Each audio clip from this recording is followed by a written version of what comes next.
Welcome back to Burning Shiva Hour. I'm your host, Chris Bennett.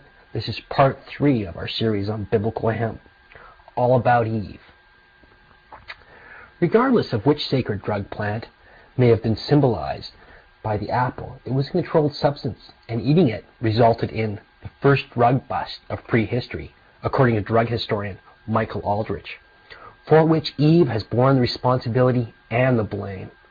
Some view the Eden myth as a patriarchal cover-up and suppression of the goddess religions which preceded it. Just as the god Ea became the serpent in the biblical account, so too was the figure of Eve a diabolicized view of woman, and more importantly, the goddess in the ancient world. Quote, originally Eve was not Adam's wife, but his mother. She was not a human, but a goddess. And the outcome was not tragic, but triumphant. After the magic fruit was eaten, Adam himself became a god.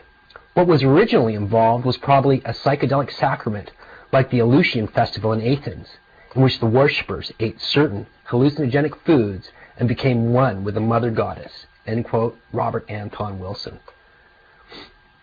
As humanity made the transition from a nomadic hunter-gatherer into a pastoral agriculturist, much of the earlier focus on animal totems, humanity's oldest religious symbols, which were used to symbolically attract game, later became focused on the image of the great goddess, Mother Earth, and the proper worship of her so that the earth would bear its fruits. As the developing mind of humanity struggled to comprehend the patterns of order in the seemingly chaotic world around them, they perceived that all new life was given birth by the feminine. Quote, in the presence of birth, they were doubtful not merely about the father's identity, but about his existence. Sex relations occurred without pregnancy. Why should not pregnancy occur without sex relations? Women alone was the visible life bestower. End quote, Eric Newman.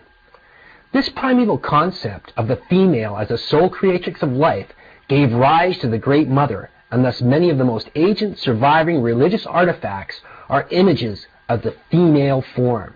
Her millennia of worship and veneration lasted well into biblical times.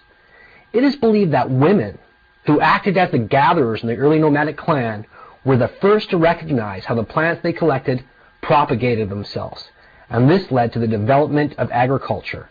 Quote, since the cultivation of plants was first undertaken by women, their importance in the social structure greatly increased, which in turn gave rise to the cult of the Mother Earth.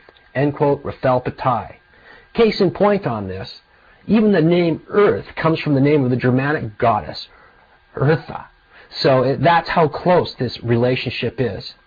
Agriculture and an abundant harvest led to more settled communities, and in light of this, it is not at all surprising to find that most of the earliest civilizations were both matriarchally structured and agriculturally based. Quote, as goddess of food-giving plants, herbs, and fruits, she numerously transforms these basic elements into intoxications and poisons. It is quite evident that the preparation and storage of food taught women the process of fermentation and the manufacture of intoxicants, and that as a gatherer and later preparer of herbs, plants, and fruits, she was the inventor and guardian of the first healing potions, medicines, and poisons. The goddess is therefore not only the queen of the ennobled fruit of the soil, but also the spirit of the matter of transformation that is embodied in wine and other intoxicants.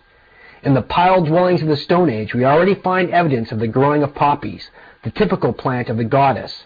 The efficiency of the poppy as a magic potion is a secret of women. End quote, Eric Newman. With her primordial association with the magical poppy, it is not so surprising to find the goddess connected with other sacred plants as well. Thus, the goddess, like Eve, who was derived from her, had a long history with the image of the sacred tree, as can be seen from the ancient depictions on Near Eastern seals. Hemp's origins as an agricultural crop set down its roots during the matriarchal period, and because of this, there remain strong mythological ties between hemp and the goddess, which lasted throughout the Old Testament period. In the ancient world, and up to near modern times, when hemp was cultivated for fiber purposes, it required a large number of people to take part in the harvest, and this led to further communal development. Quote, in preparing fiber from the plant and during the harvest, the strong odor intoxicates the workers. Since antiquity, the hemp harvest has been considered as a holiday, especially for the young people, end quote, Sula Bennett. In times, the dates that developed around the agricultural cycles were adopted by other emerging religions and changed to suit their mythologies, coming down to us in the form of many of our modern holidays or holy days.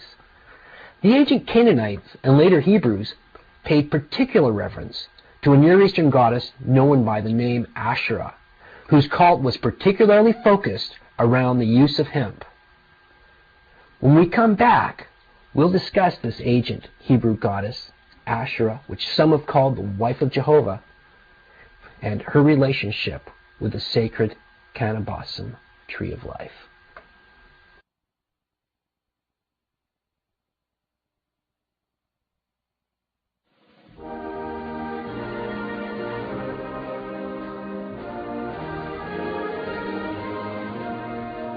Hi, my name is Mark Emery. I'm the publisher of Cannabis Culture and the proprietor of Pot Television. I'm here to urge you on a very important mission. 73 Canadians, passionate and dedicated, all of them, are candidates for the Marijuana Party in the federal election in Canada on Monday, November 27th. I urge you to vote for the Marijuana Party candidate in your riding. These people have gotten incredible publicity. They have advanced the movement and the cause well beyond what any dreams were possible. We have gotten coverage on national media. We have gotten coverage on local radio, local newspapers. We are making an impact, and our message will be felt in Ottawa. But you must make the effort, and you must get out to vote for the Marijuana Party on November 27th in Canada's federal election. And then you've got to go and form your own Marijuana Party in your own province and state. And you've got to help me in the Marijuana Party of British Columbia. Vote November 27th for the Marijuana Party of Canada.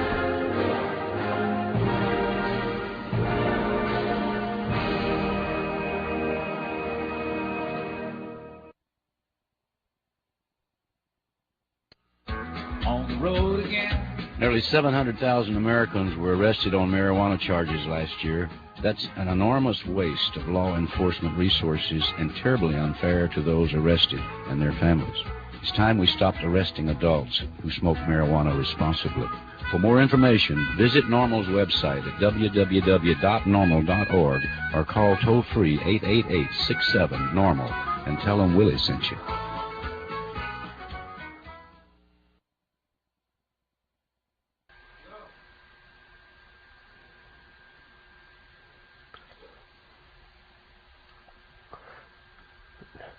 Hey, welcome back. And vote Marijuana Party. Why not?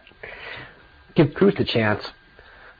According to the Bible, the ancient worshippers of Asherah and the great goddess under her various manifestations included wise Solomon and other biblical kings, as well as their wives and other daughters of Jerusalem.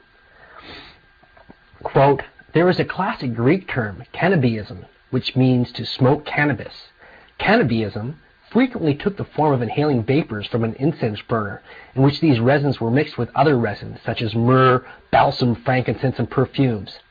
This is the manner of the shamanistic Asherah priestesses of pre-Reformation Jerusalem, who anointed their skins with a mixture, as well as burned it. End quote, William M. Bowden.